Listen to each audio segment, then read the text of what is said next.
Hey guys, thank you for tuning in to J&H in the Comic Wasteland. Unfortunately today I'm going to be flying solo. Joe couldn't be here today. I'm going to be reviewing All-Star Batman. Um, damn, it's really hot today. Um, just before we begin, I'd like to give you some backstory.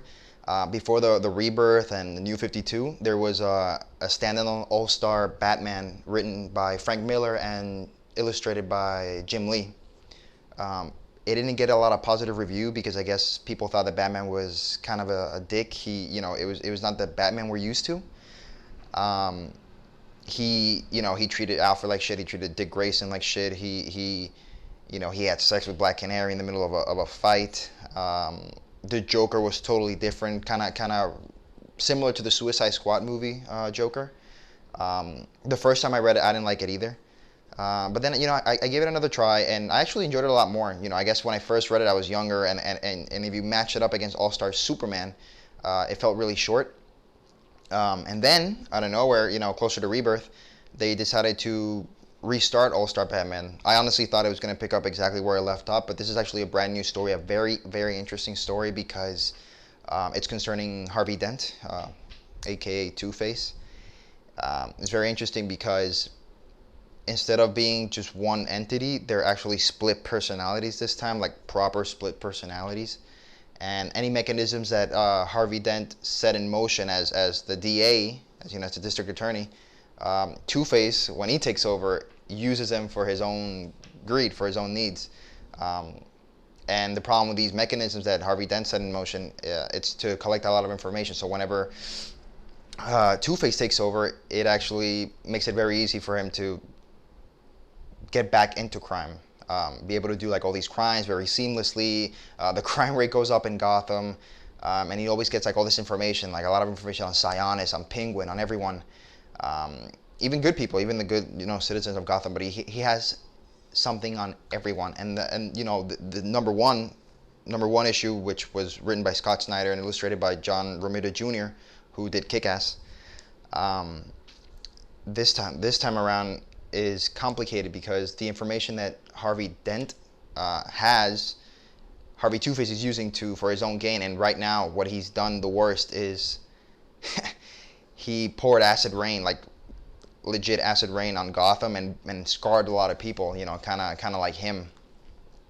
And because of this, even the villains are kind of working with like the police and Batman to stop him, to stop Harvey Dent, because every moment that goes by, he gets more and more information on everyone, and that makes him bigger and bigger to the point that he might be essentially unstoppable in terms of information. So what we learn is that Bruce and Harvey Dent actually have a friendship, and they've been trying to work together to get rid of the Two-Face half. And we don't know exactly what house they're referring to in the book, but apparently there's a special house where Bruce needs to take Harvey or Two-Face and just get rid of, like, wipe out the Two-Face persona once and for all. It's about 498 miles away, like away from Gotham City, but still in the same state. And obviously,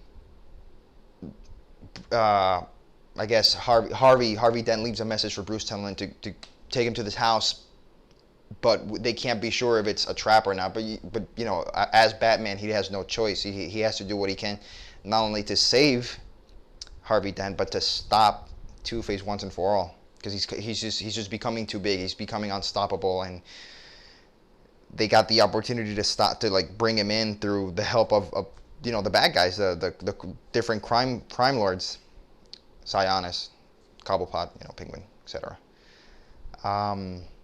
So now what's going to happen is Batman takes the Batplane, he flies out of Gotham City, he makes it 1 mile out of Gotham City, and he ends up outside city limits, more like in a farming community.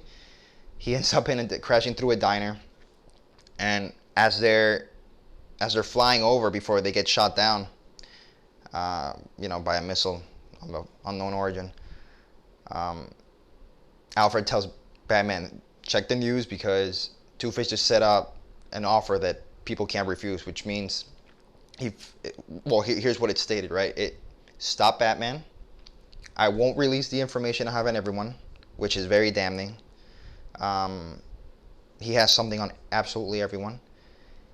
Whoever stops Batman and sets Harvey free gets a secret payment done through an untraceable account, pretty much getting the money of the three top crime lords of Gotham City. It's a lot of money, you know. It isn't a tender offer really hard to refuse. So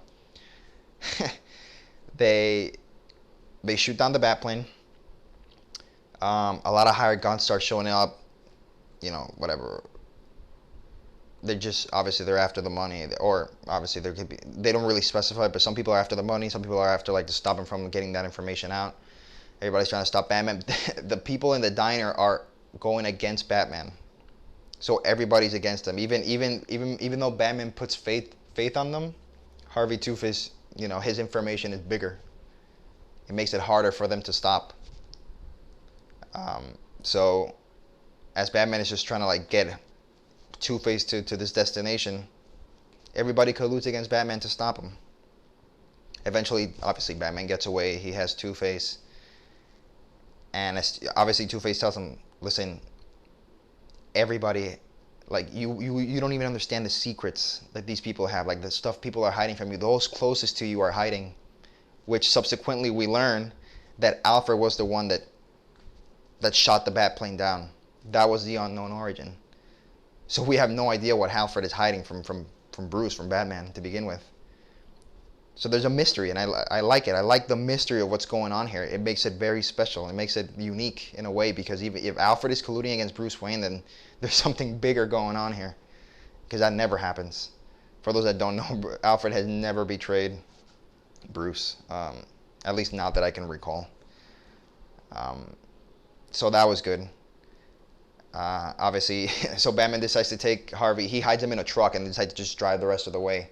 And by the end, you see the headline saying, "Miles traveled 1, miles to go 497." We don't know where they're going. I'm very excited to see where they're going. This is gonna be fun. This is gonna be very fun.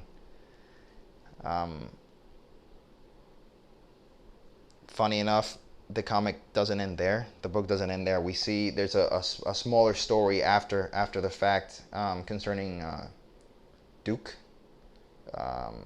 So he was part of the We Are Robin movement. I wouldn't say he's the new Robin. His suit's cool. It's more contemporary. It's yellow.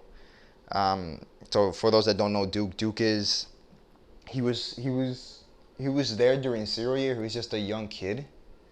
0 Years is when the Riddler took over Gotham City. You know, just to not get into too much detail, the Riddler took over Gotham City. He sealed the area. Gotham City had no help from the outside, and Batman was the only one that was able to stop him. In the 0 Year, he had to like sacrifice everything. Everybody was gonna die if he didn't do it. So, it was essentially martial law by the Riddler.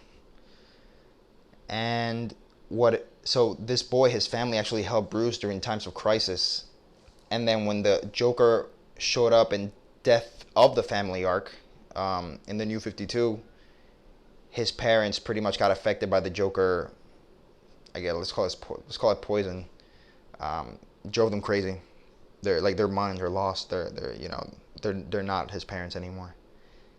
And Duke decided to like take it upon himself to start this Robin movement and become like a vigilante in his own right. And then Batman saw potential when he, after everything was said and done.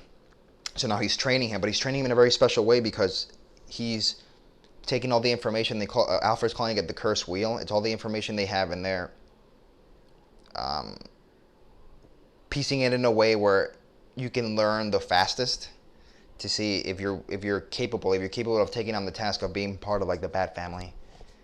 And that makes it very special. That makes it a very interesting way, because they're pretty much putting Duke on trial to see whether or not he can actually keep up and be able to continue on with the mantle and spin off into his own hero, I guess.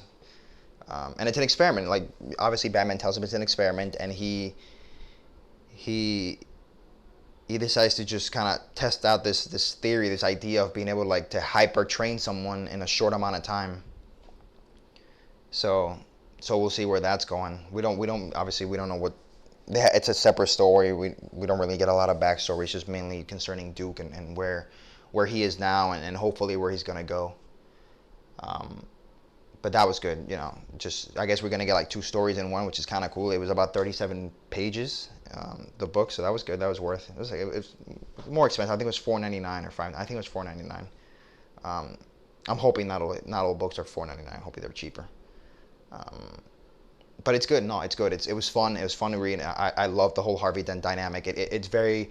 It makes me reminisce of the Dark Knight. You know, Christopher Nolan's Dark Knight. And it's very similar where the Joker gives the ultimatum of you either stop the guy who's about to tattle, you know, to say the truth about who Batman is, or I'm gonna blow up this hospital.